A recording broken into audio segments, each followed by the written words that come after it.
Welcome to today's show. My name is John.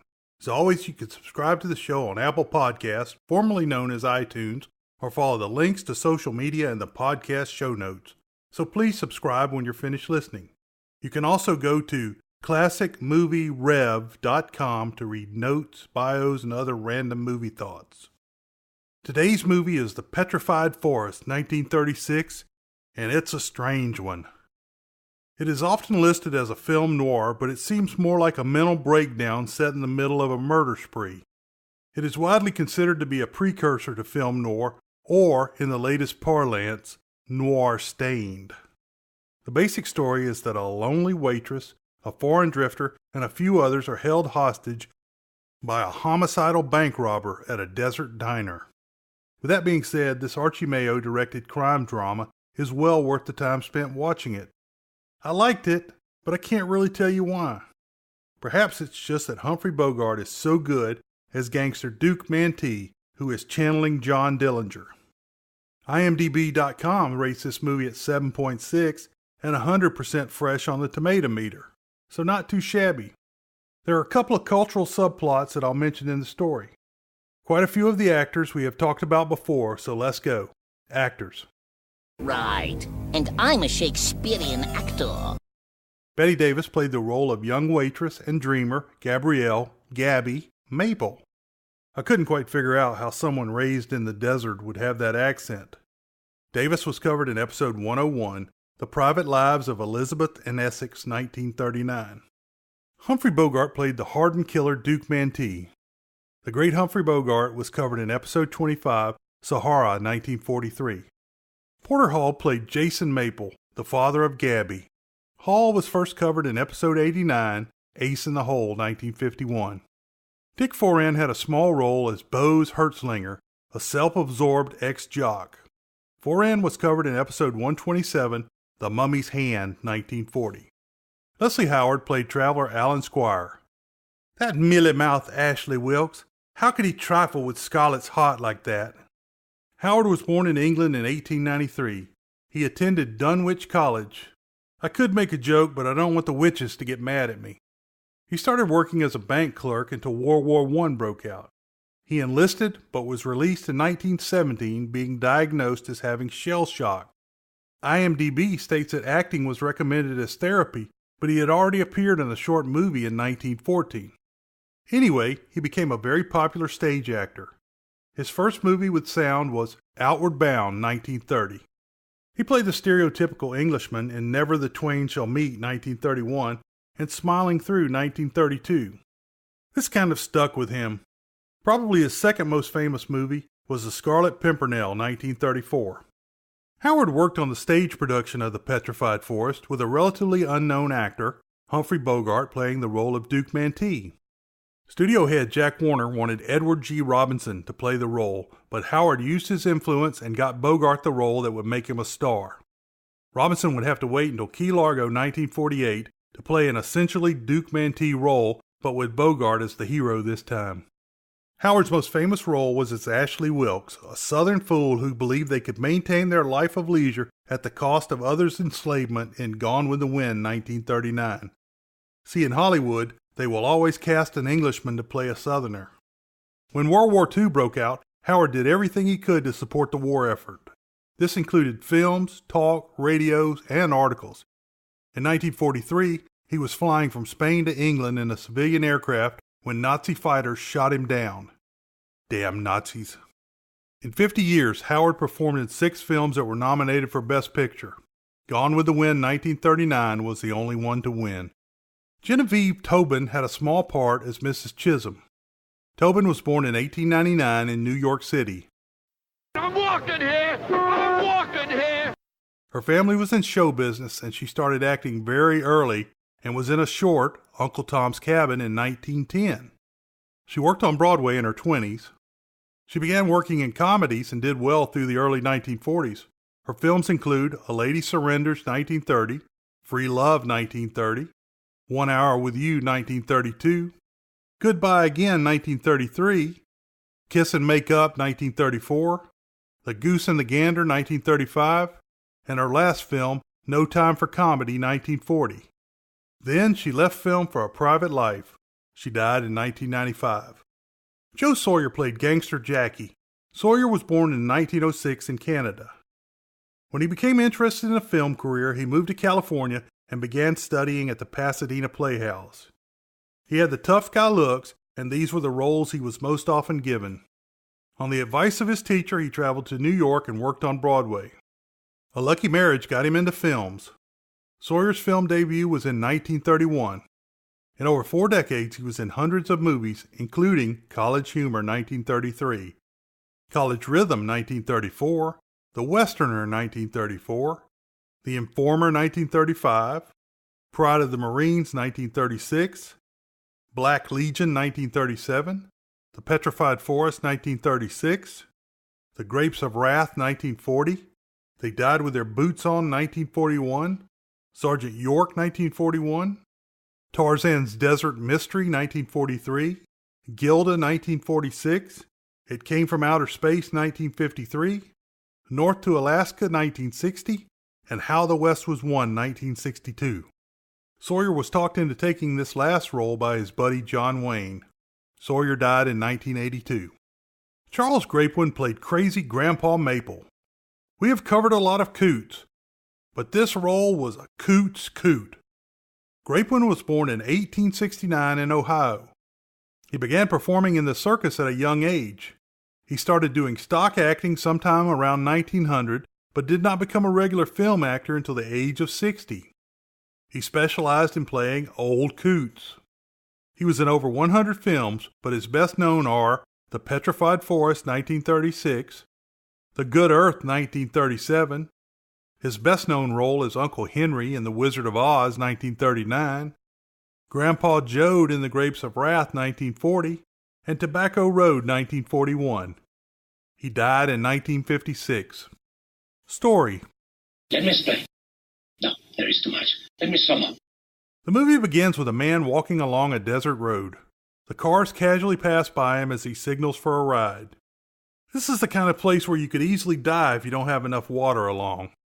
The walker is spry and well-dressed. A second car passes with no help.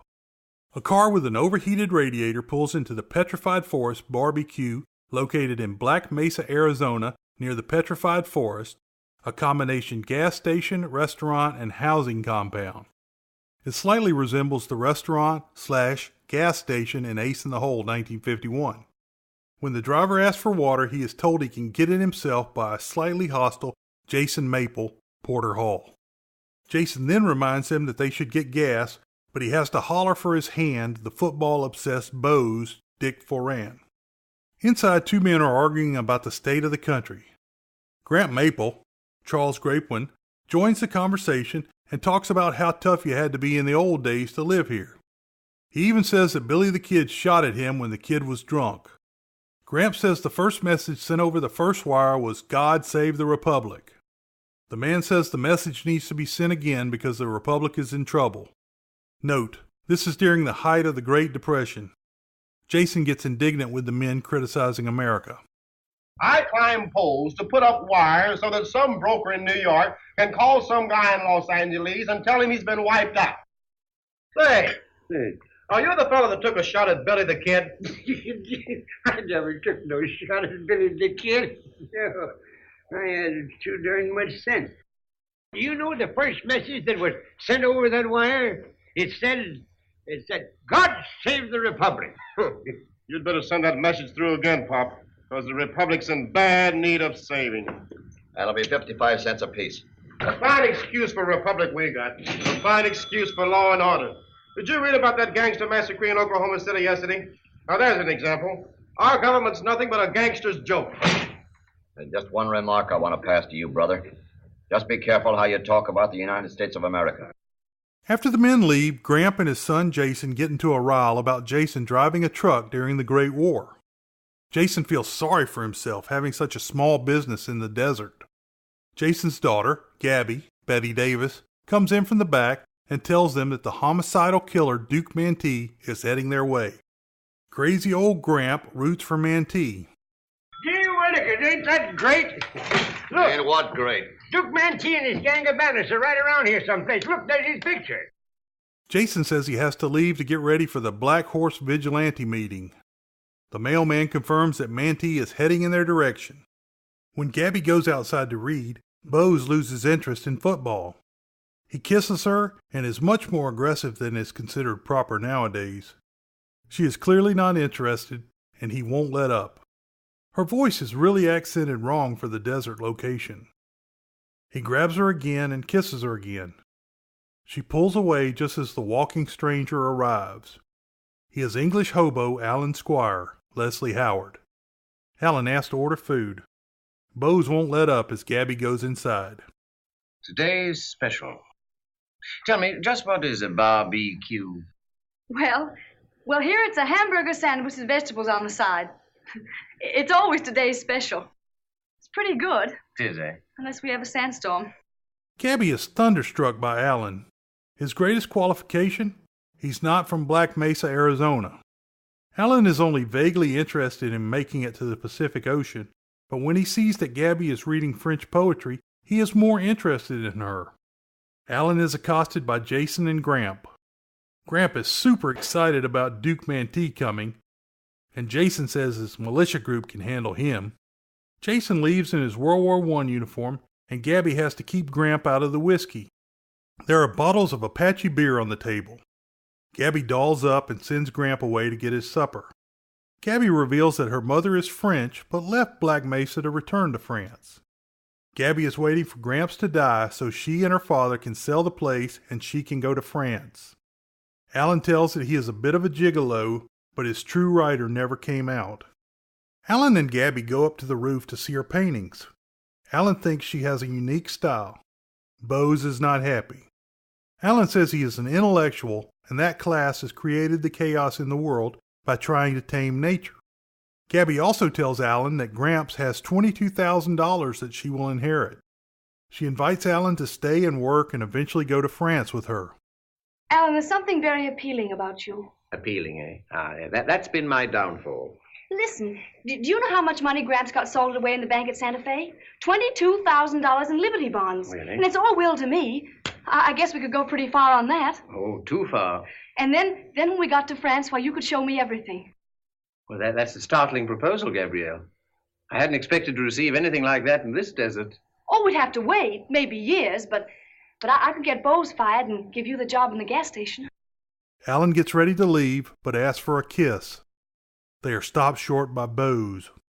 Alan doesn't have money to pay, and Gabby gives him a silver dollar. About this time, a rich couple, Mrs. Chisholm, Genevieve Tobin, Mr. Chisholm, Paul Harvey, and their African-American chauffeur Joseph, John Alexander, arrive for gas. Gabby asks if Alan can have a ride to the west. Joseph pats Alan down for weapons. In the car, the radio gives a flash with the tag number of Duke Mantee. Up the road, the getaway car, described on the radio, is broken down, with Duke Mantee, Humphrey Bogart, African-American gangster Slim Thompson, Convenient, Gangster Jackie, Joe Sawyer, and Gangster Ruby, Adrian Morris, waiting for a break. The Chisholm car is hijacked, and the gang leaves the four people behind as they head back towards the gas station. Mr. Chisholm says the man is Duke Mantee before he and Joseph try to fix the getaway car. Friends of yours? For years I've wondered what you do in a situation like this. And what did you do? Nothing. Correct, my dear idiot wife. I did nothing because that man is Duke Mantee. Alan begins walking towards the gas station and Gabby. Bose is putting the moves on Gabby again, but she is crying because Alan has left. Duke and his gang show up and take Gabby, Bose, Gramp, and the cook hostage. Now just behave yourself, you two, and nobody will get hurt. This is Duke Mantee, the world-famous killer, and he's hungry. Bogart is amazing as he snarls at the world. When Alan gets to the gas station, he is held hostage too. Duke walks with his hands held at his waist like he's spent a lot of time handcuffed. The gang has guns, but Bose still talks smack. Gramp is excited to be in the company of Duke. There's an Indian buffalo headdress on the wall. The director keeps lining up Mantee, so it looks like he has horns growing out of the top of his head. Alan talks about the end of his life. Jackie gets ready to kill Bose. They hear on the radio that there is another crew of gangsters in a different car. Alan tells Duke that there's no place in the world for men like them and they have to be swept away. Gabby confesses that she loves Alan. Alan asks Gramp to give his money to Gabby so she can live life. He tells Gramp he should die, but Duke takes up for the old man. Mr. Chisholm and Joseph can't get the car started. When they walk to the gas station, they become hostages as well. Bose gets the jump on Duke and grabs a rifle. Duke shoots Bose in the hand. Slim says, "Hi, colored brother," to Joseph, who says, "Good evening." Hi, colored brother. Good evening. Say, boss, we better lamb out of here. With that sand blowing about there, we won't be able to see. We go when I say so. Finish your supper, Slim. Okay, boss. See you later, Deacon. Alan gets his life insurance papers out of his backpack. Gabby is in the other room. Mr. Chisholm tries to buy his way out, but Duke takes the whole wad. Chisholm says he hopes the government will take care of them. Contemptible thief.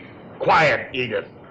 We're in his hands. There's nothing we can do but hope that someday the government will take measures to protect the life and property of its citizens. Here's your wallet, pal. Alan has signed his insurance over to Gabby, and he wants Duke to kill him. Mrs. Chisholm understands Alan and admires his love for Gabby. Duke agrees to kill Alan. Alan asks that everyone not tell Gabby. Let's lamb out of here. We got to give the others more time. But you oughtn't trust the dame. They probably got lost out there in the sandstorm. Slim asks Joseph to have a drink, but Joseph asks Mr. Chisholm if it's okay. Have a drink, colored brother. It's all right, Mr. Chisholm? Listen to him. Is it all right, Mr. Chisholm? Ain't you heard about the big liberation? Come on, take your drink, weasel. All right, Joseph. Thank you, sir. Mr. Chisholm. Slim is sickened by Joseph. Alan compares his love for Gabby with Duke's love for the woman in the other car. Alan confirms to Duke that he wants to be shot. Gabby comes back in the room and starts talking about selling the place after they get the publicity. Mrs. Chisholm talks about her frustration with life and how Gabby should take care of herself. Mrs. Chisholm asks to go along with Duke. He says no. You know, it's the most peculiar thing about this place. There seems to be something here that stimulates the autobiographical impulse. Tell us, Duke, what kind of a life have you had? What do you think? I spend most of my time since I grew up in jail. It looks like I spend the rest of my life dead. Duke, when you go, if you have room in your car, will you take me with you? Edith, for the love of... Thanks very much, lady. Maybe when I get settled down in Mexico, I'll send you a postcard with my address. Alan tells Gabby that he loves her and she is his first love. Alan says that he is giving Gabby the opportunity to grow her talents. He then stands to be shot by Duke, but Ruby taps on the door and signals 3 people are coming. It's Jason and his little band of militia. The militia commander says that Duke's girlfriend and the other car have been caught. They also say that the woman in the car told where he was going. What made you think I'd be around here? They caught your pals. 3 men and a blonde. They caught him at Buckhorn. Where's that? About 20 miles from here. You've got the whole mighty strength of the nation after you now, buddy. I'll tell you, that woman in that car did some talking. It was Doris. She snitched. They always do. Shut up.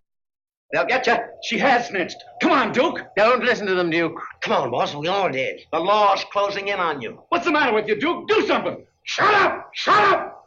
Give me time to think. No, Duke, don't you waste any time thinking. That isn't your game. Don't listen to what they're telling you. You've got to keep going and going and going.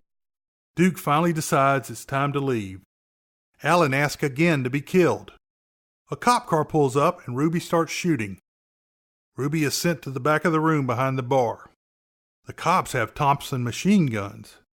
Jackie is sent to the back door, but he is killed before getting off a shot. Duke thinks the back is covered. Alan talks crazy during the gunfight. Finally, Gabby and Alan get to kiss. Slim finds out that Jackie is dead. Duke takes the Chisholms, Joseph, and the 2 militia as human shields. When Alan sees Duke is not going to shoot him, he blocks the door. Finally, Duke shoots him. Duke! Alan, keep down. Duke, you're forgetting something. Next, pal, get down. Get away from that door. Do you think I'm going to let you take those people out and slaughter them? Cut out the act, pal. I won't let you do it, Duke. Okay, pal. Alan dies in Gabby's arms. Gramp tells Gabby about the life insurance. His life insurance for $5,000 is made out to you. And it looks real, too. Said he wanted you to spend it on a trip to France to see your mother. Gabby says they will bury him in the Petrified Forest. Jason gets on the phone and finds out that Duke has been stopped. Gabby reads us out with poetry. Notes. This movie is a little nutso, and it's hard to conceive of someone laying down their life so easily for someone they just met. There are a few comments I would like to make and to highlight a couple of points about the movie. I was shocked to see two African American characters in a movie of this time period. I think the following review, titled The Dreams of Discontent, from 2004 by G. Matt Callahan 15, does well hitting the subplots. This has been edited for length, and you can follow the footnotes for the complete review. Quote, the dynamic contrast between the two black characters.